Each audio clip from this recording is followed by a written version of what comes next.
Howdy all, grab yourselves a beer, it's time to talk Path of Exile. Today I wanted to look at the 6 Divination cards that have been revealed so far for the Synthesis expansion.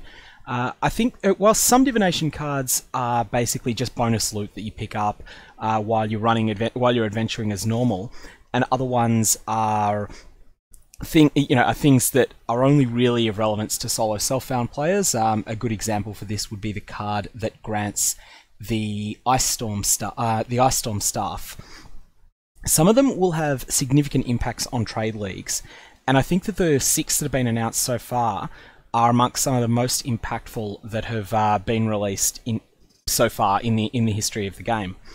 The Divination cards are generally something that's designed by players that basically pay Grinding Gear Games quite a considerable amount of money, and in exchange for that, GGG basically take some direction from the player involved. And I'm responsible for the Divination card, the Price of Protection, which is a card that grants a specific off-meta Tier 16 map, Elder Chateau map. I wanted something that would change up the feel of endgame play by providing a source of maps that wasn't the default, sort of default map that people run. Anyways, I want to have a look at the 6 that have been revealed so far for this patch and go through what they will do. So Divination cards, you collect a set, as you see here, 3 of 3, so you need 3 of the card, and then you receive the reward for it, 10 Cartographer's Sextants of a random, which is of a random tier. If there's some variance in what can be offered, so there are 3 things that could fulfill this requirement of 10 Cartographer's Sextants, you'll receive at random one of the different options. So for this card, that could be 10 Apprentice Cartographer's Sextants, 10 Journeyman Cartographer's Sextants, or 10 Master Cartographer's Sextants. And GGG don't tell anything about the relative drop rates, but typically they will be similar to what would be dropped by monsters. In my experience, I believe that once you reach a high enough level that Master Cartographer's Sextants can drop, I believe that you get 3 Master and 2 Journeyman for every 1 Apprentice that drops. So there's actually a bias towards getting the most valuable of the Sextants, but I could very well be wrong in that. That's just my gut feeling based upon what I've seen drop. And if I'm right, then I would expect that this card would reflect that. Anyways, so let's just have a look through them from the first ones to be revealed to the most recent. Arrogance of the Vile is possibly the most exciting card. People may have gambled around with the Jack-in-the-Box Divination card set in the past, which gives a random unique item and doesn't seem to have as unfavourable a weighting as you might expect. When you're playing normally, it feels like almost every bloody unique item you get is one of the garbage ones that goes straight to the vendor. Jack-in-the-Box feels a little bit better than that. I'm not sure if that's right or not, but Arrogance of the Vile is a very interesting one. This Divination card set, you turn it in and you will receive a completely random unique item that has been 2 implicit corrupted. So 2 implicit corruptions are generally the outcome that you want when you put an item into the locus of corruption in the Tier 3 corruption chamber room in Elva's Temple. Generally speaking, unless players really target farm corruption chambers, they'll usually only get access to maybe one of them every 1,000 or 2,000 zones that they enter. So this card picks a unique at random from the entire drop pool, most of which are garbage, but some of which have quite some power behind them, and then applies a 2 implicit corruption. It's worth saying that there are actually only 1 in 4 corruption chambers will do this. As a result, it's pretty rare to find off-meta unique items available on the market with double implicit corruptions. This card is going to be a huge variance turn-in. Most of the time you're going to turn it in and you're going to get a unique that no one wants. Or something that is a body armor or weapon that isn't terrible, but that isn't worth going to the extent of linking and of linking it up in, at the high cost that you need to pay on a corrupted item to link items.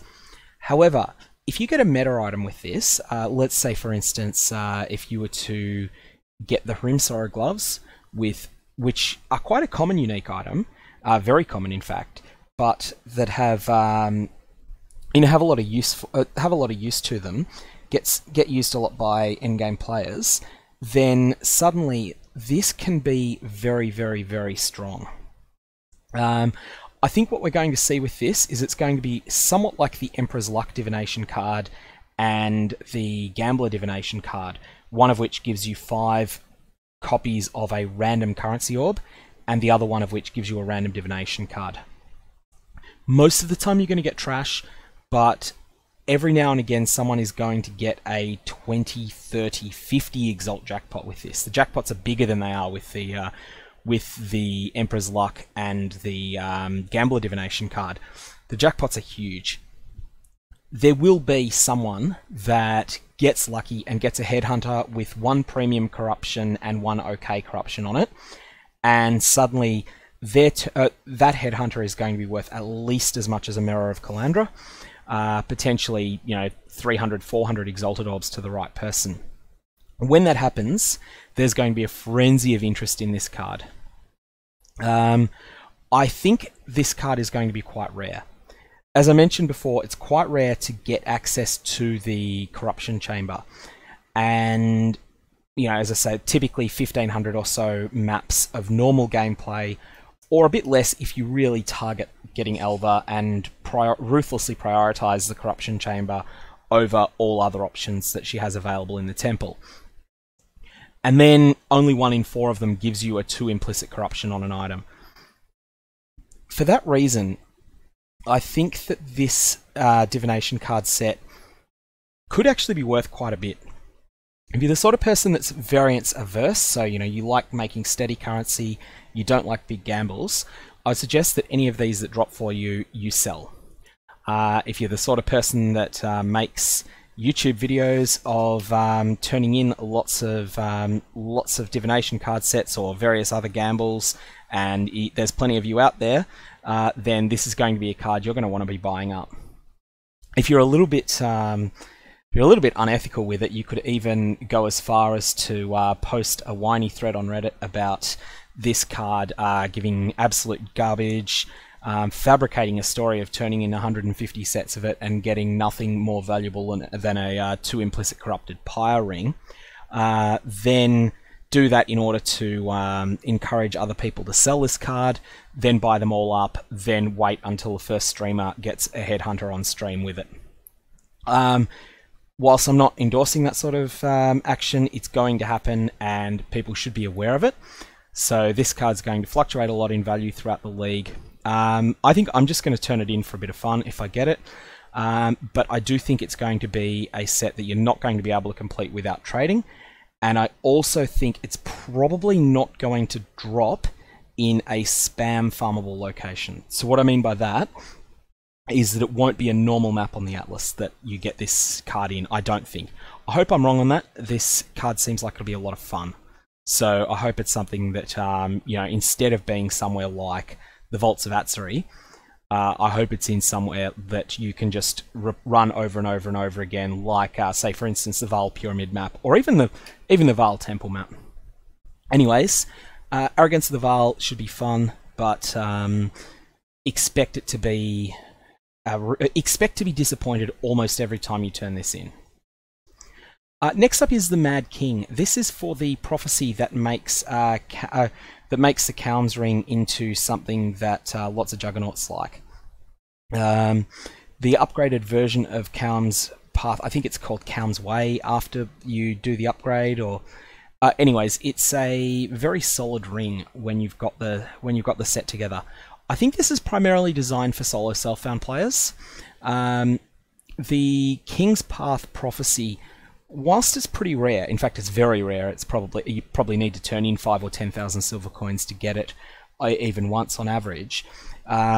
Across the entire, demand for it across the entire of a trade league is not high enough that that people will be target farming this item.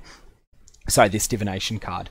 And I'd expect that it'll probably drop somewhere thematically linked to Calms. So that could be, assuming map bosses remain the same, that could be the, is it the Caldera map? Yeah, they changed the name from Abyss to Caldera a few leagues ago.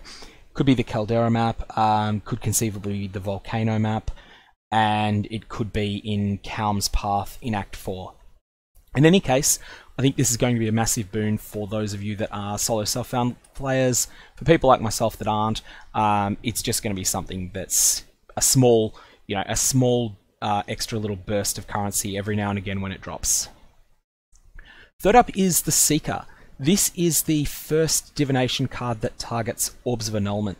Orbs of Annulment are an interesting case. They are very, very much something that have no use early in the league, but by even the middle of the league, there's a lot of demand for them, and they're actually very rare. The streamer Slippery Jim put together a guide where put together a video series where he and a bunch of his mates ran 10,000 Burial Chambers maps a couple of leagues ago. Whilst in those maps they received 71 Exalted Orbs, if my memory serves me correctly, they only got 29 Orbs of Annulment. This makes me think that the Orbs of Annulment, well, firstly, that is a statistically significant sample size. It's definitely the case that Orbs of Annulment have a drop rate that's somewhere between 2 and 5 of them dropping per 10 Exalted Orbs that drop. So they're between twice as rare and 5 times as rare as an Exalted Orb. They're a lot cheaper than Exalted Orbs because they don't have the extraordinary utility of Exalts, but they certainly have their place in top-end crafting. So they're very rare, and the ability to target farm them will be quite transformative. It will mean that players, well, firstly, in solo self-found players can actually rely upon ever getting Orbs of Annulment. Whilst I don't think the Seeker set will be easy to complete, it's certainly something that people can conceivably target farm, or well, depending on its drop location, but I'm expecting it'll drop in a normal Atlas map. Time will tell if I'm wrong. And this is something, yeah, that I think you'll find will be will have a bit of an impact on the availability of Annulment Orbs across the league. So this would be an interesting one. Although it's probably have the least impact of all the cards that are being revealed today, it's still going to be quite an impactful one, and some people will shape their Atlas around this. Next up we have 7 Years Bad Luck. This was one of the ideas that was actually on my personal shortlist when I was submitting my divination card. 7 Years Bad Luck is basically 1/260th of a Mirror of Calandra. Mirror shards are a very expensive currency, with mirrors being the most expensive consumable item in the game, and so valuable and so rare that even 1/260th of it is a considerable chunk of change. I have no idea where this is going to drop from, but I think people will target it, even if it's as obscure and difficult a map to farm as the Hall of the Grandmasters. We actually already have one card, the Immortal Divination card, which drops solely from Grandmaster Dryness in Hall of the Grandmasters. That is a fragment of the House of Mirrors Divination card. So 10 copies of the Immortal gets you 1 of the House of Mirrors Divination card, and 9 of the House of Mirrors Divination card gets you a mirror. So essentially the Immortal is 1/90th of a Mirror of Calandra, and it incentivizes people to buy up every available Hall of the Grandmasters map on the server and run them. Fair warning, if you're considering doing this, the Hall of the Grandmasters is an absolutely brutal map that is based around PvP mechanics rather than normal PvE mechanics, and will absolutely shred you unless you have built entirely around defeating it. There are characters in there that have max block that you will need to fight. There are characters in there that have been built with the intention of basically one-shotting you with Lightning Arrow, before you ever see them. So beware if you're going to try for that card. This card could be anywhere. It could be in a normal Atlas map, in which case it will be very, very, very rare and probably not worth farming as a result. Or it could be in an obscure unique map. Ideally, oh well, not ideally, but I expect it will be in a map that you can't really target farm. Next up is the landing. And I've got to say, I love a lot of the themes that people have come up with. This is a bit of a hybrid of the beachhead map itself, which is what the reward for completing the set is, and a scene that's influenced by the Normandy Beach landing, the D-Day in World War II. And obviously the flavor text is very much something that could apply to either, but that was clearly, and actually the person that came up with the card mentioned in this Reddit thread that the image is from, that it was about Normandy landing. In any case, this is a Divination card set for the Beachhead unique map, which is the end boss of the Harbinger League, basically. This will be an interesting one, and the Beachhead map is something that's a massive font of XP. It's not nearly as good as the Purified Breachstones were in Betrayal League, but just running this map generally will award you quite a lot more XP than a tier 16 map would. I believe it's of the order 2.5 to 3 times the XP that you'd get from a tier 16 map. And it also vomits out an incredible amount of red maps as well. GGG are generally pretty stingy with Divination cards that provide maps. There's good reasons for that when you think of the way that the map economy is based. Basically, the scarcer maps are, the more incentive there is for players to roll them to be difficult. We've seen in both the Betrayal League and especially, even more so in the Harbinger League, before quite a while ago, when there's an enormous surplus of maps in the economy because of league mechanics, it ends up in a situation where players feel they can just frivolously use high tier maps and run them without any difficulty mods. So I know, as a relatively new to endgame player in Harbinger League, I was never able to get down Shaper during that league. I was running tier 16 maps without using anything more than chisels and transmutation and alteration orbs on them. The reason that I could do that was because I was confident that although I wouldn't get, I wouldn't get anywhere near enough tier 16 returns from my Forges of the Phoenix, I would get enough Harbinger orbs over time to roll up more beachheads, and those beachheads were typically dropping 2 tier 16 maps each. So anyways, GGG are pretty stingy with Divination cards that drop maps, drop high tier maps as a result, and my Divination card's a good example of that. It drops solely from invasion bosses, which are not although it drops with a fairly high drop rate. I've been able to complete 2 sets in the Betrayal League, but incursion bosses are not something that you encounter very much in normal gameplay. I would expect that the landing card will be somewhat similar. Maybe it will drop from, maybe it'll drop in one of the unique maps. Maybe it'll drop from unusual monsters like the invasion bosses, like the bestiary red beasts or something like that. Something that can't be target farmed is my expectation here, because otherwise you'll wind up with a situation where beachhead rotations dominate the game. And we've seen as well with Harbinger Orbs being quite scarce as well. Anyways, the last card is possibly the most important of them, Monochrome. And I will say that this was on my this, as well as the Merishard one, was on my short list of ideas when I was submitting my my card. It's a card for 10 of a random tier of Cartographer Sextants. Now, Sextants are the endgame consumable that newer players tend to most undervalue the use of. If you're not familiar with them, Sextants apply a random mod to not to a map, but to an area of your Atlas of Worlds that's centered on a particular map. And about half of those mods will add additional packs to the map. Those are generally the ones you want. And then the other half do something random, sometimes cool, sometimes just sort of a waste of a sextant.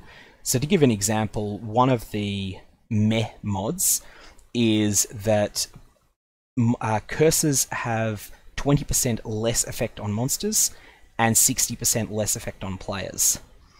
Now that makes the map maybe marginally easier. It depends a bit on your character, but it doesn't increase the rewards of the map, and so it's something that people get disappointed by.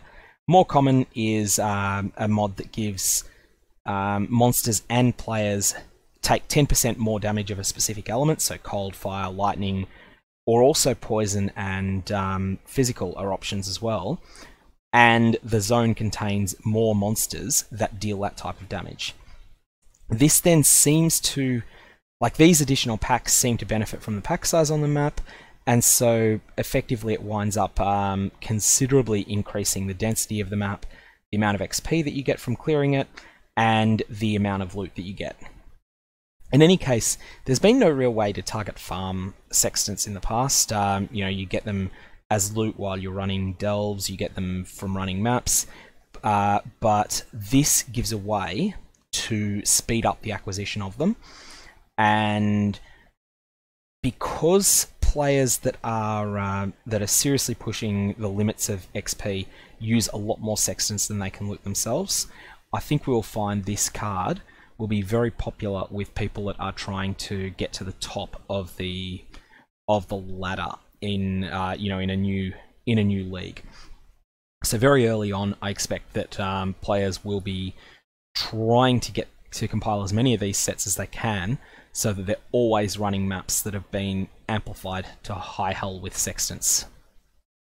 In any case, I just wanted to go through those 6 divination cards.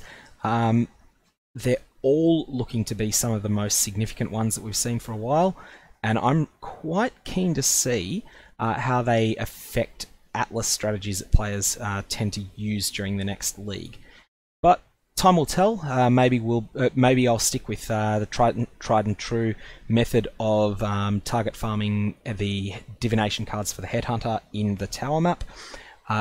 Maybe that won't be an option next league. Maybe the nurse card will be moved somewhere else. We'll find out, and that synthesis is coming in about 2 weeks' time.